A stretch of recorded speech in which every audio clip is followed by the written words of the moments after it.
Curieuse découverte, Olivier Louvet. Salut, je suis Olivier, très heureux de t'accompagner pour ce nouvel épisode de Curieuse découverte. Il s'agit avant tout d'un podcast de Culture G qui prend la forme d'une promenade dans Paris, mais il n'est pas nécessaire d'être sur place pour l'écouter, il suffit de se laisser porter par son imagination. C'est ça la magie de l'audio, et c'est là qu'est mon pari, dans les deux sens du terme. Toutes les infos que je vais te donner dans cet épisode sont disponibles sur curieusdécouverte.com, tout comme les photos des lieux que j'ai parcourus. Bonne écoute! Bon alors le carrefour où je me trouve maintenant est à lui seul une star de cinéma. Tout d'abord pour une raison, c'est qu'à quelques mètres, sur le site de l'ancienne abbaye Sainte-Geneviève, se trouve le lycée Henri IV, qui a servi de décor à plusieurs films. Donc ce carrefour apparaît par exemple dans La Gifle de Claude Pinoteau avec Isabelle Adjani et Lino Ventura. Claude Pinoteau qui a recommencé à tourner ici quelques années après La Gifle, mais cette fois-ci avec Sophie Marceau pour La Boum, puisque c'est au lycée Henri IV que la jeune Vic suivait les cours.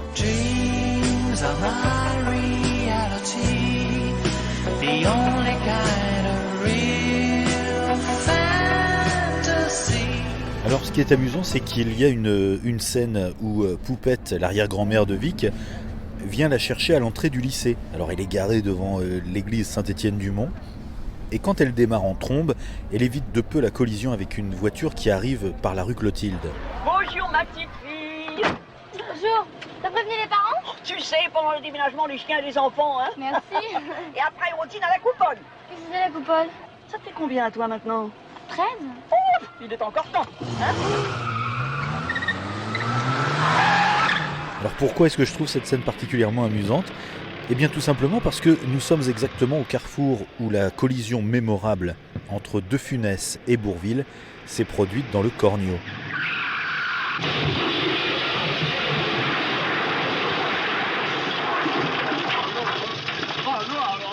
Oh non, c'est une catastrophe. Regardez-moi ça. Qu'est-ce qu'il y a? Qu'est-ce qu'il y a? Bourvil, qu'est-ce qu'il y a? Maintenant, elle va marcher beaucoup moins bien, forcément. Les deux plans ne sont pas tournés dans le même axe, et les véhicules ne viennent pas des mêmes directions, mais quand même, je trouve ça fort, car qui a écrit La Boum ? Danielle Thompson, la fille de Gérard Houry, qui a réalisé Le Cornio. L'hommage à cet endroit-là est donc pour moi évident, à moins que ce ne soit l'inconscient qui ait fait son œuvre, ça je ne sais pas. Je vais maintenant aller sur ma droite, vers la rue Clovis. Au numéro 23, l'entrée du lycée Henri IV. Lycée à l'excellente réputation, élitiste, de très nombreuses personnalités et intellectuels sont passés par l'établissement. Cette grande tour que je vois est un vestige de l'abbaye Sainte-Geneviève. C'est la tour Clovis. Sa base date de l'époque de Philippe Auguste. C'était le clocher d'une église aujourd'hui disparue qui appartenait donc à cette abbaye. J'avance dans la rue Clovis jusqu'au numéro 5. Le temps pour moi de te parler du nom de Clovis. Clovis était un franc salien. Il vient d'un peuple germanique et étymologiquement, son nom, Lodovig ou Clodovig, signifie glorieux au combat. C'est ce qui a donné les prénoms Ludwig ou bien encore Ludovic. Ensuite, vous retirez le C de Clovis, ça donne Levis, le V s'est transformé en U et bingo, vous avez le nom des rois de France suivant, Louis. Et enfin, bon, là je suis allé très vite, mais c'est l'idée quoi. Au fil des siècles, une tradition s'est installée, elle voulait que les fils aînés de la lignée portent le prénom du grand-père et le cadet celui du père. Tradition reprise dans le peuple de manière forte. Tiens, j'y pense, il y a une chose que je n'ai pas encore mentionnée, c'est la raison pour laquelle ce quartier s'appelle le quartier latin. Eh bien c'est tout simplement parce que le latin était la langue liturgique, certes, mais aussi celle de l'enseignement et qu'avec toutes les écoles présentes dans le quartier, on entendait parler latin partout.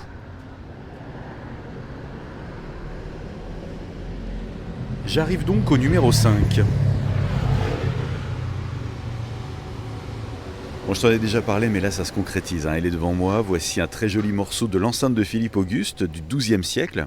Il reste pas mal de vestiges de cette fortification dans Paris. Cette enceinte a été construite par Philippe Auguste pour protéger Paris pendant son absence. Il allait partir pour la 3e croisade. Et c'est justement pendant cette 3e croisade que ces embrouilles avec Richard Cœur de Lion se sont réveillées. C'est jamais simple, hein, la gestion des susceptibilités entre rois. D'ailleurs, craignant d'abord une invasion de Paris par les Plantagenets dont le chef de file était notre fameux Richard, c'est au nord-ouest de la capitale que les travaux ont commencé, avec la construction d'un mur d'enceinte et d'une forteresse. Cette forteresse a été bâtie sur un lieu qui s'appelait Lupara en latin, ce qui signifie une louverie. Une louverie, c'était un lieu qui abritait les équipages qui chassaient les loups, et cet édifice s'est donc appelé la forteresse du Louvre. Bon, j'arrive maintenant au numéro 1. Le blason au-dessus de la porte rappelle l'histoire du lieu où se trouvait le collège des Écossais. Ce blason est composé d'un lion, de fleurs de lys, tout cela est assez banal pour un blason, mais tout autour ce sont des chardons. Évidemment, les fans de rugby savent forcément que le chardon est l'emblème de l'Écosse, mais en connaissez-vous l'origine ? Cela remonte au début du XIe siècle, quand les Vikings, encore eux, ont voulu attaquer un château en pleine nuit, en Écosse. Ils auraient retiré leurs chaussures pour faire moins de bruit et se seraient blessés en marchant sur des chardons. Et là, leur cri aurait prévenu la garde qui les aurait chassés. Alors moi j'aime bien cette légende, mais franchement je vois pas du tout en quoi à l'extérieur, en pleine végétation, retirer ses chaussures permettrait de faire moins de bruit. Mais bon, ça c'est une légende, hein. Allez, j'avance encore, et maintenant, là, face à moi, au numéro 65 de la rue du Cardinal Lemoine, bon bah là, pas de doute, hein, c'est écrit dessus, c'est l'entrée du collège des Écossois, enfin des Écossais. Le bâtiment date de 1662, quelques années après, le nivellement de la rue a fait qu'il a fallu refaire la façade. La partie basse a été ajoutée. Alors, j'avoue ne pas trop comprendre comment ils ont fait, ni ce qu'ils ont fait véritablement, mais toujours est-il qu'à l'intérieur, la cour de l'établissement est au niveau du premier étage. J'en arrive même à la conclusion peut-être fantaisiste que cette espèce d'immense fenêtre qui est au-dessus de la porte, au premier étage, devait être l'ancienne entrée. Mais là, ce ne sont que mes déductions, hein. Si tu as des informations, je suis preneur, n'hésite pas. Je me dirige maintenant vers la droite, dans la rue du Cardinal Lemoine. Auparavant, cette voie s'appelait la rue des Fossés Saint-Victor, toujours bien sûr à cause des fossés de l'enceinte Philippe Auguste. Des vestiges de cette enceinte sont toujours visibles dans les cours des immeubles qui se trouvent sur ma droite. Et à gauche, au numéro 71, une voie privatisée toute mignonne, 2 plaques indiquent qu'à cette adresse ont vécu les romanciers James Joyce et Valérie Larbaud. J'avance maintenant jusqu'au 77. Alors là, j'ai la même impression que pour le numéro 65. On dirait vraiment qu'au-dessus de la porte cochère, au premier étage, il y avait l'ancienne entrée de l'immeuble avant le nivellement de la rue. Donc si tu as des infos, surtout, donne-les-moi. Merci. Bon, je tourne à droite dans la rue Thouin maintenant. Je suis toujours le tracé de l'enceinte Philippe Auguste. Alors j'en profite pour te parler brièvement de lui. Philippe II, donc, a été roi de France pendant plus de 42 ans. Ça paraît long, hein, mais il n'est classé que 10e en termes de durée de règne. Il a quand même régné 30 ans de moins que Louis XIV, le petit joueur.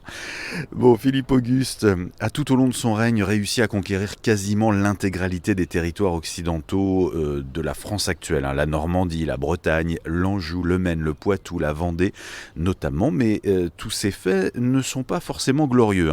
En 1182, un édit du roi dépouille les Juifs de tous leurs biens et les oblige à l'exil.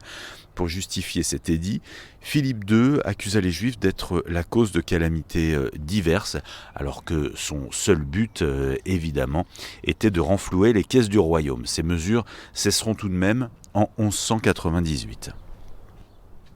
Bon, je prends maintenant à gauche, dans la célèbre rue Mouffetard. C'est une rue chargée d'histoire qui existerait depuis le 3e ou le 4e siècle.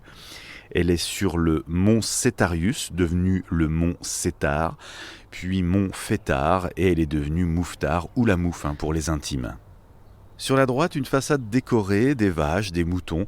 C'est une ancienne boucherie et cette façade est classée. J'arrive maintenant à la place de la Contrescarpe. Place de la Contrescarpe, les clochards dansent en rond. Place de la Contrescarpe, ils claquent des talons. cloches trouées. Place de la Contrescarpe, les clochards dansent en rond. Alors une contrescarpe, c'est la paroi du mur extérieur du fossé d'une fortification. Tu vois qu'on avance dans les différentes couches de l'enceinte de Philippe Auguste. Et comme on est place de la Contrescarpe, il y a de l'animation, il y a de la musique avec un accordéoniste ici. Alors je suis là véritablement à l'extérieur de ce qu'était Paris à la fin du XIIe siècle. Comme les marchands devaient s'acquitter de taxes pour entrer dans la capitale, ici à l'extérieur donc, ils en profitaient pour écouler un maximum de marchandises, si bien que ce quartier est devenu une espèce de marché clandestin où le tout Paris venait pour trouver des produits moins chers. Et cette place, c'est le centre de ce qui est aujourd'hui le 5e arrondissement et à la jonction des 4 quartiers qui le composent, à savoir la Sorbonne, le Val-de-Grâce, le Jardin des Plantes et le quartier Saint-Victor.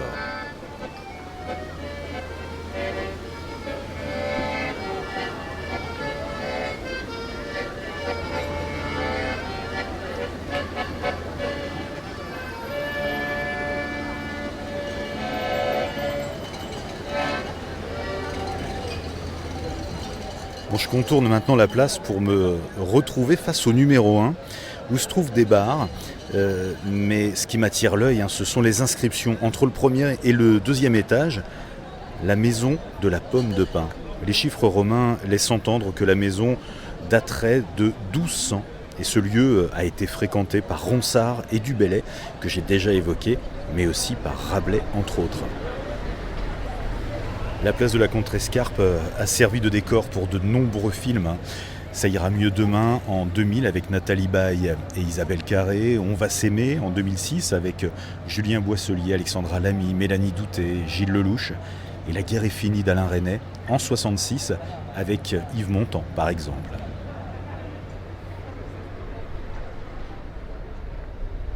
Allez, j'entre à nouveau dans la rue du Cardinal Lemoine. Mais de l'autre côté. Et là, je vais m'arrêter au 74. Au 74, il y a une plaque qui indique qu'Ernest Hemingway a vécu ici de janvier 1922 à août 1923. Il est indiqué le quartier qu'il aimait par-dessus tout fut le véritable lieu de naissance de son œuvre et du style dépouillé qui la caractérise. Cet Américain à Paris entretenait des relations familières avec ses voisins, notamment le patron du bal Musette à Tenan. Il y a également cette citation tirée de Paris est une fête. Tel était Paris de notre jeunesse, au temps où nous étions très pauvres et très heureux.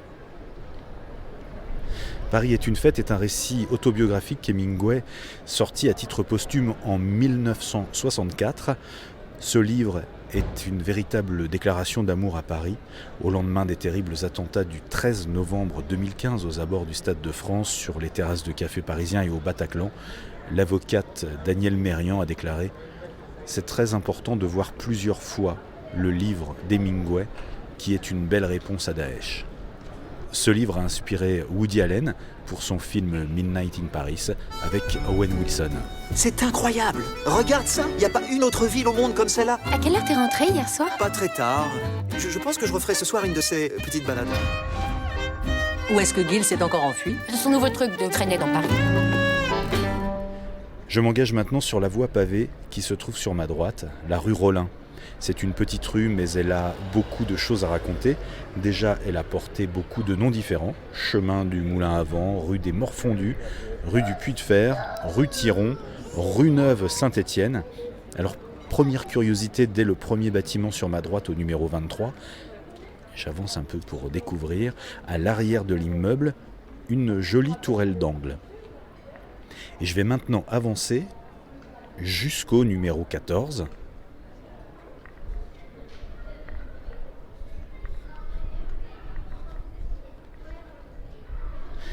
C'est ici que vivait le philosophe René Descartes lors de ses séjours parisiens entre 1644 et 1648. Le nom actuel de cette rue rend hommage à un historien et professeur de français, Charles Rollin.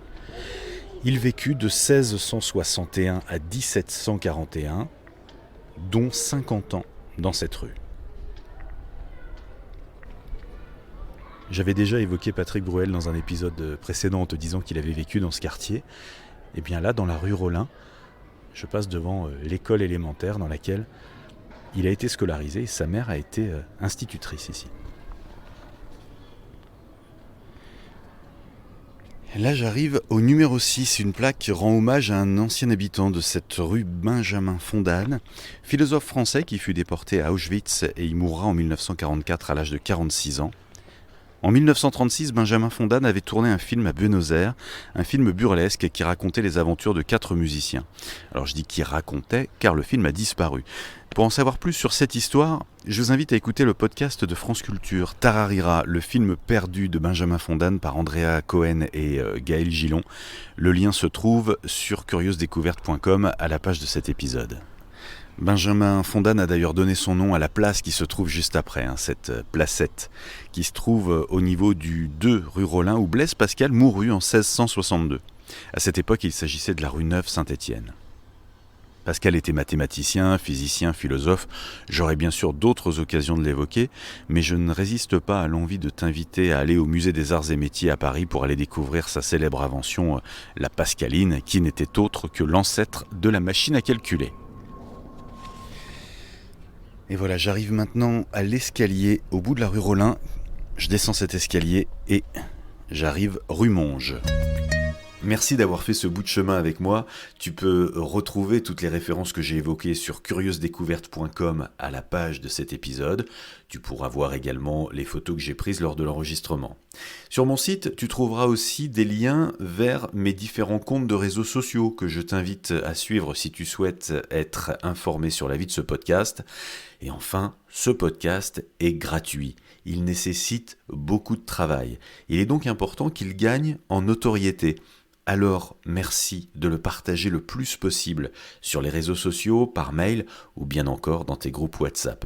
Et s'il t'a plu, d'aller mettre un maximum d'étoiles sur Apple Podcast et Spotify par exemple, pour me permettre d'être encore mieux référencé et d'être découvert par de nouveaux éditeurs. Merci infiniment en tout cas et à très bientôt pour un prochain épisode.